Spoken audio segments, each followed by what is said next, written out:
I would like to explore the idea, an observation of mine, that some people just live too long. And that the idea of living as long as possible by whatever means necessary is actually, in our society, a very positive thing. I think many doctors do this. They just try to keep people alive forever, regardless of the person's quality of life or lack thereof. I think a lot of family members want their older family members, or sometimes even younger family members, just to live forever. And often I see that as ridiculous. Probably the extreme case, and it came into national attention in America, was the Terri Schiavo case. A young woman in her 20s who was married and had really severe bulimia. And because of her bulimia, I believe that's what it was, she had a heart attack at like 27 years old, and she lost oxygen to her brain, and her brain shut down. She became brain dead by and large. She was in a persistent vegetative state. I think that was her diagnosis. I remember even in the news they said she is a wet brain. Her brain was just sort of shriveled and wet. Well, she couldn't think.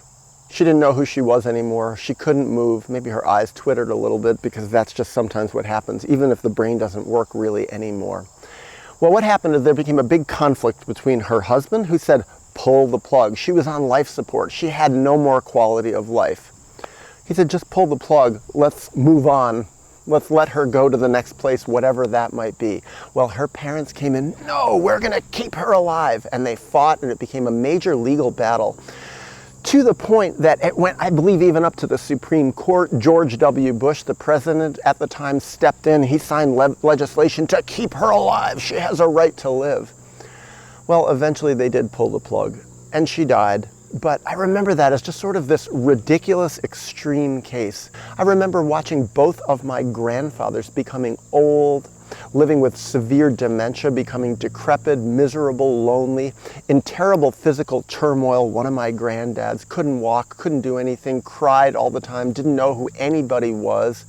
And he'd been such a cruel guy, so nasty and violating and perverse, that pretty much everybody in his life rejected him. And yet, on he went living. And then I remember maybe 20 years before talking to him, and him saying, he was a very grandiose guy. He was a professor of psychology, incidentally. And he said, someday, Daniel, if I get old and my body and my mind don't work too well, I'm going to see it coming. I'm going to take my shotgun. He had a shotgun. He goes, I'm going to go back behind the house, and boom, I'm going to blow out my brains. He goes, you know, like those Eskimos on the ice floe, when the old people are useless and can't participate anymore, they know it's time to go. They get on the ice floe and they go out and they freeze out in the sea. That's what I'm going to do to myself. He was so proud of it, and it only went to show how little he knew himself, because as that time started coming and his back went out and he couldn't get out of bed so easily, but his brain was still working, what did he do? He didn't go and kill himself. Not that I think that that's necessarily a good idea at all, but instead he took more and more pills to make the pain go away.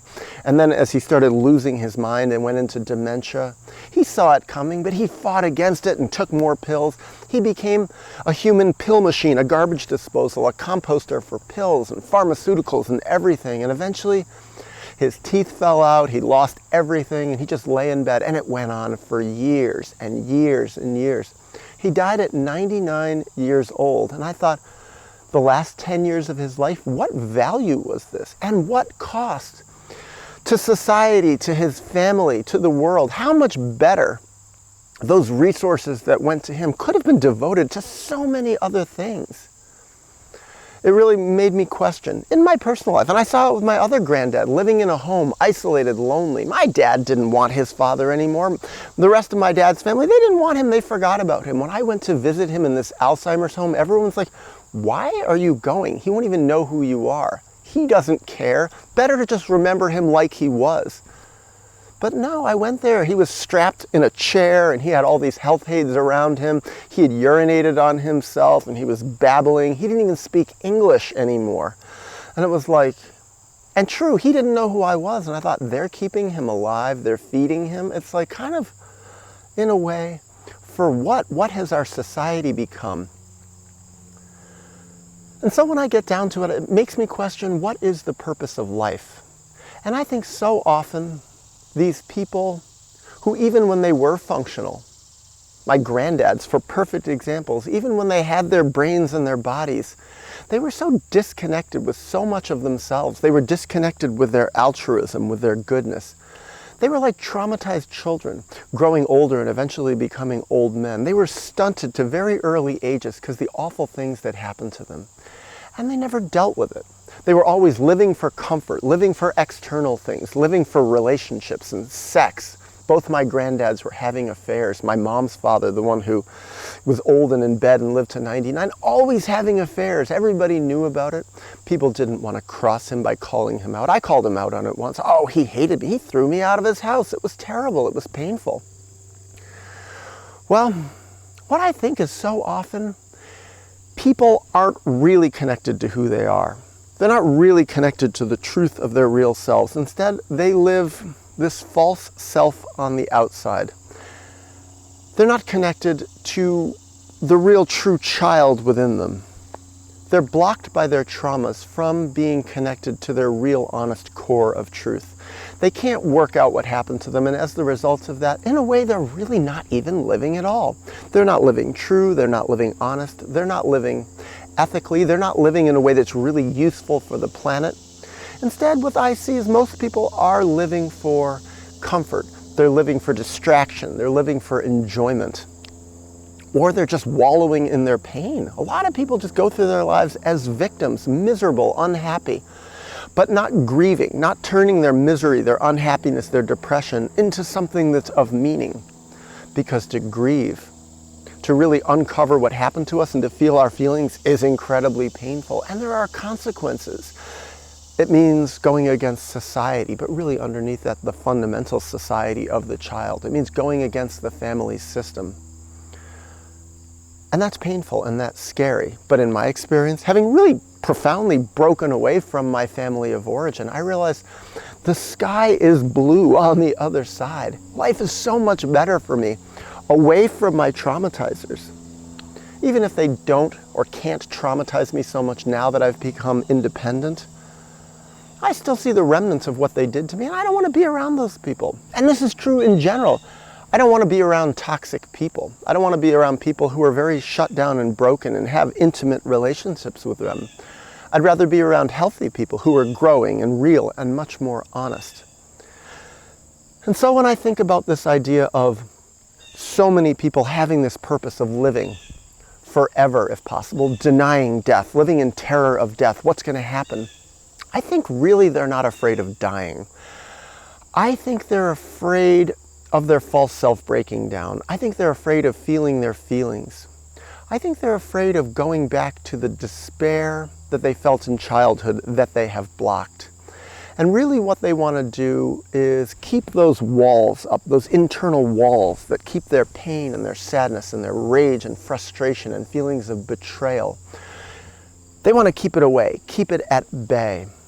And maybe, just maybe, if they feel they get into the delusion or fantasy that they can live forever, they will be able to keep those feelings at bay. I know so many people who right to the end are still denying the most basic parts of themselves. And then what's so interesting is we have a whole medical field, even a world of religion, government, laws that support this, that support putting so much money into people who often give so little, when there are so many people who have so much more potential, who get so little, maybe even get nothing. And so for me, my goal in life is not to live forever. Don't get me wrong, I'd like to live a long time if I have a great quality of life, if my mind is intact, if I'm being useful. But there is part of me that thinks, and I've experienced this, if I become ill and old and I'm not getting useful, there's parts, I've been very sick in my life, physically at various points, and I've had to confront my death. I've been out in the world, far away from America, from this first world country, from this beautiful civilization, which in part is really beautiful. I've been in places that, well, are pretty scary, countries that are pretty poor, where there's a lot of illness, where people do die regularly, and I've been sick there, and I've had to think, what if I don't get well? And there's a part of me that thinks, Daniel, you're here, you're living, you're giving so much meaning to your life, you've done so much work healing your traumas, you're so connected to who you are in the inside, that actually I've found it again and again. I'm not so terrified of death. There's been times where I thought maybe I could die, and there is a part of me that feels my mission is not yet accomplished, that I have a lot more to do yet. But there's another part of me that feels, damn, I've done a pretty good job at accomplishing my mission on this earth so far.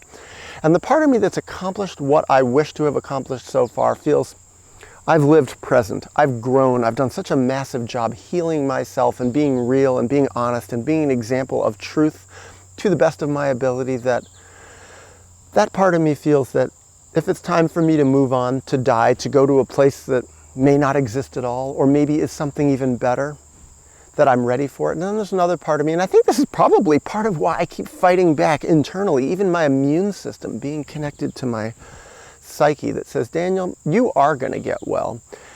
You have more yet to do. You have more to give. And so your body's going to fight. You're not going to lose your mind. Your body's not ready to go. You will protect yourself, and you're going to bounce back. And so far, that has been what has happened. But my hope for myself, and I believe it will happen, is someday, maybe in 10 years, 20 years, maybe 30 years if I'm lucky, maybe even 40 years if I'm really lucky, my time will come. I will move on. I will die. And I hope that I have the strength within myself to look back in my life and know that to the best of my ability, at great personal cost, I've become real, I've become honest, I've spoken out against horrible things that happened to me, I've spoken out against my traumatizers and against traumatizers in general. And perhaps now most importantly, the traumatizer that I became as the result of what my parents did to me. I had some bad years as a kid where I was really confused and lost and replicated what happened to me. Thank God in my 20s I started to figure it out, started to work out those things, and I was able to manifest and not become a person like both of my granddads became, like my parents became.